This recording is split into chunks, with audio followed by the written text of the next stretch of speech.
میر انیس سب سے بڑے شاعر دنیا کے کیسے ہو گئے، یہ بتا رہے ہیں آپ کو ہم۔ اس کی وجہ یہ ہوئی کہ آج سے 2-2.5 ہزار برس پہلے، یعنی حضرت عیسیٰ سے پہلے،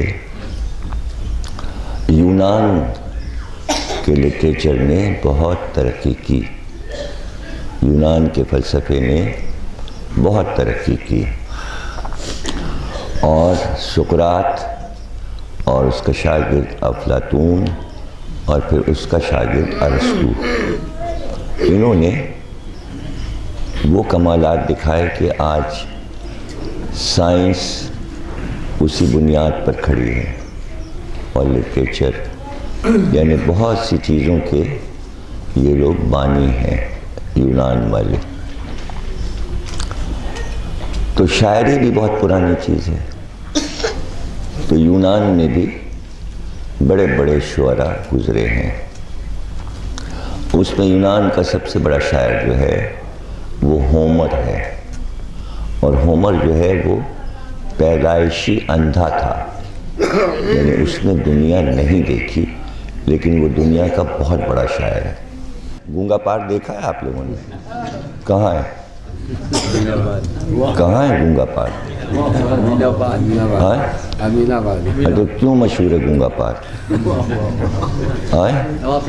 ہاں، نواب صاحب گونگے تھے، ممتاز الدولہ گونگے تھے، اس لیے وہ گونگے کا پارک ہو گیا، وہیں ان کا محل تھا۔ تو ہومر جو ہے وہ نابینا تھا، لیکن وہ سب کچھ دیکھتا تھا، جبھی تو شاعری کرتا تھا، سب کی شکلیں لکھ دیتا تھا، سب حیران ہوتے تھے کہ یہ ہومر نے کیسے لکھی۔ بتانا چاہ رہا ہوں کہ اتنا بڑا شاعر ہے، مطلب ہومر کی کوئی تعریف نہیں ہو رہی، یہ بتا رہا ہوں کہ کتنا بڑا شاعر ہے جو یونان میں ہوا، اور کتنے ہزار اس نے شعر کہے۔ اوڈیسی اس کے نظم کے مجموعے کا نام ہے، جو دنیا میں مشہور ہے۔ تو ارسطو نے ایک کتاب لکھی شاعری کے اصولوں پر، جو دنیا کی پہلی کتاب کہی جاتی ہے، اس کا نام ہے بوتیقا۔ پتلی سی کتاب ہے، 100 صفحے کی، لیکن اس میں اس نے شاعری کا سب کچھ معاملہ سمجھا دیا کہ شاعری کتنے قسم کی ہوتی ہے۔ تو اس میں اس نے یہ بتایا کہ دنیا کی سب سے بڑی شاعری جو ہے وہ رزمیہ شاعری ہے۔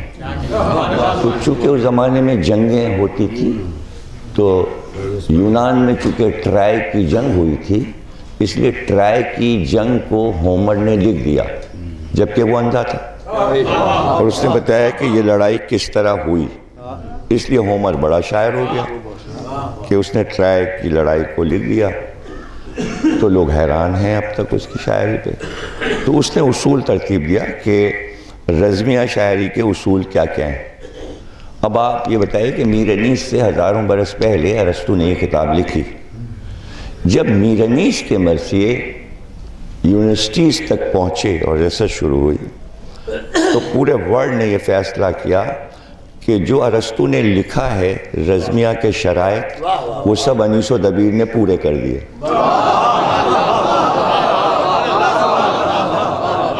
وہ سب پورے کر دیے۔ اس لیے رزمیہ شاعری میں، یعنی آپ یہ دیکھیے کہ جہاں ہندوستان میں پرانی شاعری جو تھی وہ بھی رزمیہ ہے، یعنی رزمیہ سے ہی بات شروع ہوتی ہے، یعنی مہابھارت جو ہے وہ لڑائی ہے، صرف رامائن جو ہے وہ بزمیہ ہے، لیکن مہابھارت رزمیہ ہے۔ تو مہابھارت کو بھی دنیا کی رزمیہ شاعری میں شامل کیا جاتا ہے۔ تو اس میں جو بڑی نظمیں آتی ہیں جسے اوپک کہتے ہیں، تو اس میں ہومر ہے، ملٹن ہے، فردوسی ہے، کالی داس ہیں، والمیک ہیں، اور انیس و دبیر بھی ہیں، انیس و دبیر بھی ہیں۔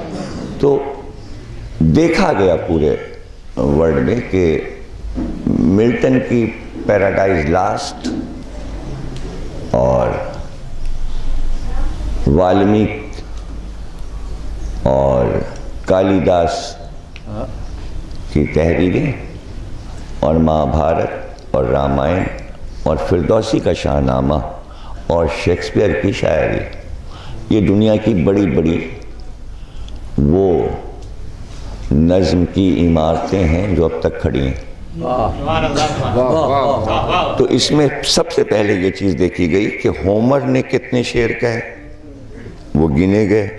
پھر دیکھا گیا کہ پیراڈائز لاسٹ میں ملٹن کے کتنے شعر ہیں، پھر فردوسی کے شعر دیکھے گئے، پھر مہابھارت کے شعر گنے گئے، پھر رامائن کے گنے گئے، پھر شیکسپیئر کے اشعار گنے گئے، اور جب انیس و دبیر کے گنے گئے تو 3 گنا زیادہ انیس و دبیر۔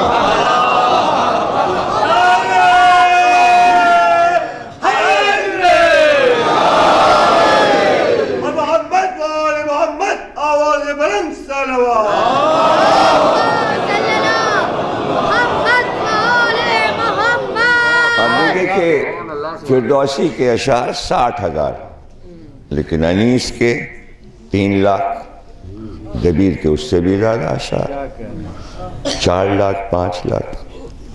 تو یہ تو 2 شاعروں کی بات ہے۔ 10,000 مرثیہ نگار تو لکھنؤ میں گزرے، جس میں سے کم 100 تو مشہور ہیں، جن کے بیٹھے بیٹھے میں نام لے سکتا ہوں، کم سے کم 100 کے نام تو ابھی گنوا سکتا ہوں، اور اس میں 10,000 شعراء ہیں کہ جو مرثیے لکھتے تھے، اور یہ 10,000 250 سال کے اندر، یعنی شجاع الدولہ سے لے کے اور واجد علی شاہ کے عہد تک ہوئے، اور پھر اس کے بعد بھی، یعنی 1857 کے بعد بھی جو مرثیہ نگار لکھنؤ میں ہوئے۔ تو اگر ان سب کا خزانہ ایک جگہ جمع کیا جائے تو دنیا کی ہر زبان کی شاعری ایک جگہ کر دی جائے تو وہ سمٹ جائے گی، اور لکھنؤ کا یہ خزانہ اتنا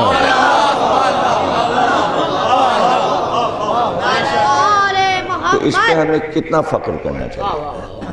یہ تو ہو گیا باعتبار تعداد۔ اب یہ دیکھا جائے گا کہ اس میں کیا ہے، تو کیا ہے میں جہاں پر جنگ کے فنون ہیں، میدان جنگ کے، تو ظاہر ہے کہ ایران کی لڑائی، رستم و سورات کی لڑائی، افراسیاب کی لڑائی، یہ بڑے بڑے پہلوان ہیں جو فردوسی جن کا ذکر کرتا ہے، اور ان کی جنگیں، تو اسی طرح اور تمام نظمیں ہیں دنیا کی، پوری مہابھارت کی لڑائی ہے۔ لیکن انیس نے جس طرح فنون جنگ کو استعمال کیا اور جس طرح لڑائی کے ہنر کو دکھایا ہے، اس کے مقابل فردوسی نہیں ہے، پیچھے ہٹ گیا۔ اسی طرح دیگر زبانوں میں بھی یہ ہوا کہ زبان و بیان اور جذبات اور سچائی کے اعتبار سے، تو اس کی وجہ یہ تھی کہ انیس کے جو کردار تھے وہ زندہ جاوید تھے۔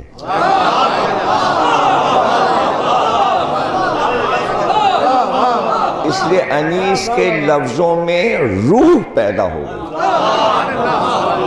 گئی، اور چونکہ وہ زندہ ہیں اس لیے انیس کے لفظ بھی زندہ دبیر کے گئے۔ ہر شاعری کا کردار مر چکا، یعنی رستم کا وجود نہیں ہے، اب سہراب پایا نہیں جاتا، اب دارا پایا نہیں جاتا، حسین ہر جگہ موجود ہے۔